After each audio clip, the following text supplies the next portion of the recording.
नमस्कार साथियों, आए दिन हरियाणा के युवाओं के भविष्य पर कहर डालना अब खट्टर सरकार की प्रवृत्ति बन गया है।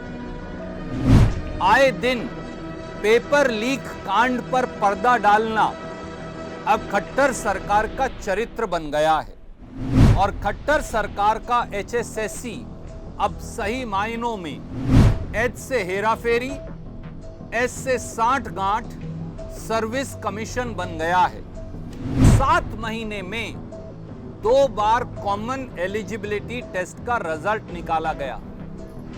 3 बार पब्लिक नोटिस निकालकर सीईटी का रिजल्ट बदलवाने के बावजूद उनसे सीईटी का रिजल्ट ठीक नहीं हो पाया।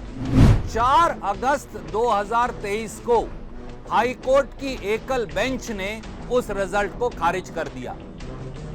पर आनन फानन में रातों रात खट्टर सरकार Punjab and Haryana high court की डिवीजन बेंच के पास गए और एकल बेंच के फैसले पर स्टे ले लिया। पर डिवीजन बेंच ने भी कहा कि अगर कोई पेपर लोगे तो आप उसका नतीजा घोषित नहीं कर सकते। अगर सीईटी का रिजल्ट जिसके आधार पर ग्रुप 57 और ग्रुप 56 का पेपर लिया जा रहा है, कल को डिवीजन बेंच भी सिंगल बेंच के फैसले को सही ठहरा दे तो पेपर लेने का क्या औचित्य बचेगा? पूरा रिजल्ट ही खारिज हो जाएगा। इसलिए इन 12,116 पदों के लिए जो आनन फानन और हड़बड़ी में पेपर लिया गया ग्रुप 57 और ग्रुप 56 के, और जिसमें अलग अलग कैटेगरी के पद हैं, उसको 4 पहलू और घोटालों को लेकर हम आपके समक्ष आज उपस्थित हैं। ग्रुप 57 के 5,697 पदों के लिए लिखित परीक्षा हुई। उस लिखित परीक्षा में हुए तथाकथित पेपर लीक कांड, जो पेपर लीक गिरोह द्वारा किया गया, उससे पूरे हरियाणा के अखबार रंगे पड़े हैं। इस पेपर लीक गिरोह ने स्वीकारा कि 15 लाख से 20 लाख रुपए में 6 अगस्त 2023 को ग्रुप 57 का पेपर इन्होंने बेचा था।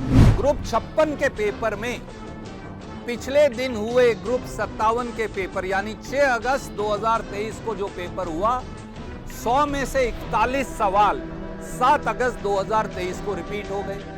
इसका क्या जवाब है कि ग्रुप एक दिन पहले के पेपर में अगले दिन 100 सवाल कुल हैं, 41 सवाल रिपीट हो जाते हैं।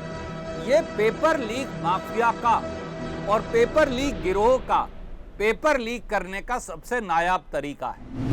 ग्रुप 56 का अगर आप पेपर देखें जो 7 अगस्त को हुआ, झज्जर में जो बाग है वो जहांनारा बाग है।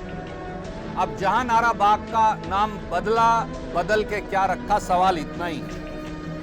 पर सच बात यह है कि झज्जर में जहांनारा नाम का कोई बाग ही नहीं है। वहां जो बाग है उसका नाम है जहां आरा। तो अगर सवाल ही गलत है तो बच्चे जवाब कैसे देंगे? इसी प्रकार से इसी पेपर में एक और सवाल दिया और उस सवाल में लिख दिया, जो एक बड़ी गंभीर बात है। यह है सवाल नंबर 87। एक सायकालीन पेपर अखबार है जो हिसार से हरियाणा से छपता है। अखबार का नाम लिख दिया नभ चोर। अखबार का नाम है नभ चोर। तो जब सवाल ही गलत है तो बच्चे जवाब कैसे देंगे? ऐसा लगता है खट्टर सरकार को अब हिंदी भाषा का ज्ञान नहीं, और मैंने इसके 11 उदाहरण आपके सामने निकाले हैं। इनको एग्रीकल्चर लिखना नहीं आता। जब एचएसएससी कोई एग्रीकल्चर लिखना नहीं आता, उसको लिखते हैं एग्रीकल्चर। तो बच्चा जवाब सही कैसे देगा? इनको आवंटित लिखना नहीं आता, लिखते हैं आवंटित। तो बच्चा सवाल का जवाब कैसे देगा? इन्हें साइकिल लिखना नहीं आता, साइकिल की स्पेलिंग भी गलत है। इन्हें इंटरनेशनल लिखना नहीं आता, ये उसको भी गलत तरीके से लिखते हैं।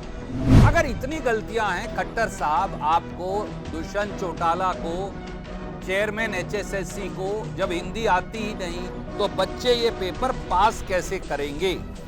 बात बड़ी सीधी है। एक के बाद एक भर्ती में जो लूट हो रही है उससे ये समझ लेना चाहिए कि HPSC Hera ferry service commission और एचएसएससी हेरा फेरी साठगांठ सर्विस कमीशन, इसमें राजनीतिक नेक्सस है जो उच्चतम पदों पर बैठे लोगों का है।